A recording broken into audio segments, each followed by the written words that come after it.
Welcome to kitchen diaries. ಇವತ್ತು ನಮ್ಮ kitchen ಡೈರಿಲಿ ಒಂದು ಚಟ್ನಿ ರೆಸಿಪಿನ ನಿಮ್ಗೆ ಮಾಡಿ ತೋರಿಸ್ತಾ ಇದ್ದೀನಿ. ಅದು ತುಂಬಾ ಈಸಿ. ಮನೆಯಲ್ಲಿರೋ ವಸ್ತುಗಳನ್ನೇ ಉಪಯೋಗಿಸ್ಕೊಂಡು ತಕ್ಷಣಕ್ಕೆ ಮಾಡ್ಕೋಬೋದಾದ ಸೂಪರ್ ಟೇಸ್ಟ್ ಆಗಿರೋ ಚಟ್ನಿ ರೆಸಿಪಿನ ಹೇಗೆ ಮಾಡೋದಂತ ನೋಡೋಣ.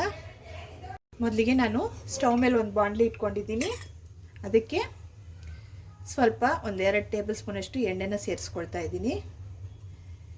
ಎಣ್ಣೆ ಚೆನ್ನಾಗಿ ಬಿಸಿ ಆಗಬೇಕು. ಎಣ್ಣೆ ಬಿಸಿ ಆದಮೇಲೆ ನಾನಿಲ್ಲಿ ಸ್ವಲ್ಪ ಕಡಲೆಬೇಳೆ ಮತ್ತು ಉದ್ದಿನಬೇಳೆ ತೊಗೊಂಡಿದ್ದೀನಿ. ಉದ್ದಿನಬೇಳೆ ಪ್ರಮಾಣ ಸ್ವಲ್ಪ ಜಾಸ್ತಿ ಇರಬೇಕು, ಕಡಲೆಬೇಳೆ ಪ್ರಮಾಣ ಸ್ವಲ್ಪ ಕಡಿಮೆ ಇರಬೇಕು. ಹಾಗೆ ನೋಡಿಕೊಂಡು ಹಾಕ್ಕೊಳ್ಳಿ. ಈಗ ನಾವು ಹಾಕಿರೋ ಬೇಳೆ ಸ್ವಲ್ಪ ಕೆಂಪು ಬಣ್ಣಕ್ಕೆ ತಿರುಗಬೇಕು ಲೈಟಾಗಿ.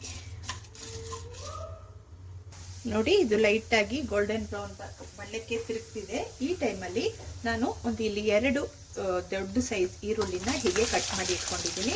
ಅದನ್ನು ಇದಕ್ಕೆ ಸೇರಿಸ್ಕೊಳ್ಳೋಣ. ಈರುಳ್ಳಿನೂ ಇದ್ರ ಜೊತೆಗೆ ಚೆನ್ನಾಗಿ ಟ್ರಾನ್ಸ್ಪರೆಂಟ್ ಆಗೋ ತನಕ ಹುರಿಬೇಕು.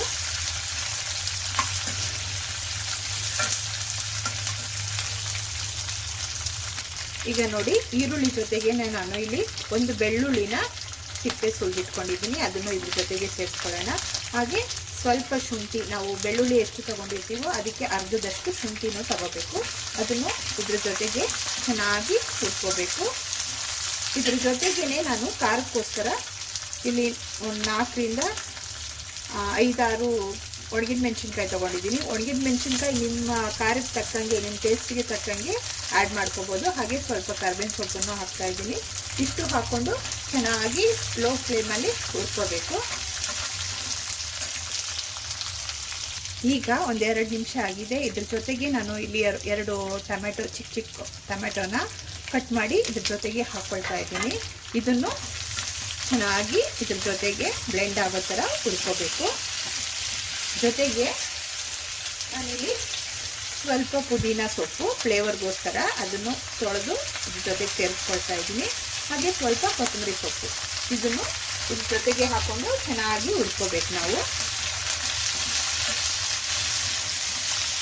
ಈಗ ಇದಕ್ಕೆ ರುಚಿಗೆ ತಕ್ಕಷ್ಟು ಉಪ್ಪನ್ನು ಆ್ಯಡ್ ಮಾಡಿಕೊಂಡು ಹುರ್ಕೊಳ್ಳೋಣ.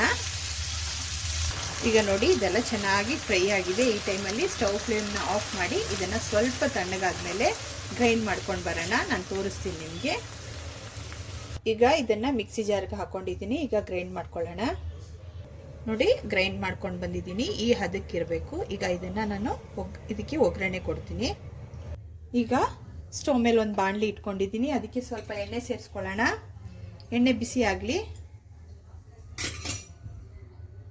ಎಣ್ಣೆ ಬಿಸಿ ಆದಮೇಲೆ ನಾನಿಲ್ಲಿ ಸ್ವಲ್ಪ ಸಾಸಿವೆ ಮತ್ತು ಉದ್ದಿನಬೇಳೆನ ಒಗ್ಗರಣೆಗೆ ಸೇರಿಸ್ಕೊಳ್ತಾ ಇದ್ದೀನಿ. ಸಾಸಿವೆ ಚೆನ್ನಾಗಿ ಸಿಡಿಬೇಕು. ನೋಡಿ, ಈಗ ಸಾಸಿವೆ ಸಿಡಿತಾ ಇದೆ. ಸಾಸಿವೆ ಸಿಡಿದ ಮೇಲೆ ಇಲ್ಲಿ ನಾನು ಸ್ವಲ್ಪ ಒಣಗಿದ ಮೆಣಸಿನ್ಕಾಯಿ ಮತ್ತು ಸ್ವಲ್ಪ ಕರ್ಬೇವಿನ ಸೊಪ್ಪನ್ನು ಇಟ್ಕೊಂಡಿದ್ದೀನಿ. ಅದನ್ನು ಈ ಒಗ್ಗರಣೆಗೆ ಹಾಕ್ಕೊಳ್ಳೋಣ.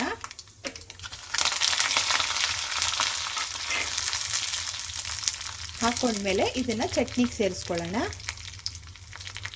ಈಗ ನೋಡಿ, ನಾನು ಒಗ್ಗರಣೆನ ಚಟ್ನಿಗೆ ಸೇರಿಸ್ಕೊಳ್ತಾ ಇದ್ದೀನಿ.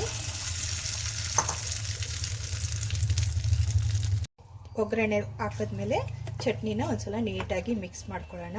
ಈಗ ಸೂಪರ್ ಟೇಸ್ಟಲ್ಲಿ ಒಂದು ಚಟ್ನಿ ರೆಡಿಯಾಗಿದೆ. ಇದನ್ನು ನೀವು ದೋಸೆಗೆ, ಇಡ್ಲಿಗೆ ಮತ್ತು ಚಪಾತಿಗೆಲ್ಲ ಇದನ್ನು ಸೈಡ್ ಡಿಶ್ ಆಗಿ ಯೂಸ್ ಮಾಡ್ಕೋಬೋದು. ಇವತ್ತಿನ ರೆಸಿಪಿ ಏನಾದರೂ ನಿಮ್ಗೆ ಇಷ್ಟವಾದರೆ ಲೈಕ್ ಮಾಡಿ, ಶೇರ್ ಮಾಡಿ ಮತ್ತು ಸಬ್ಸ್ಕ್ರೈಬ್ ಮಾಡೋದನ್ನು ಖಂಡಿತ ಮರಿಬೇಡಿ.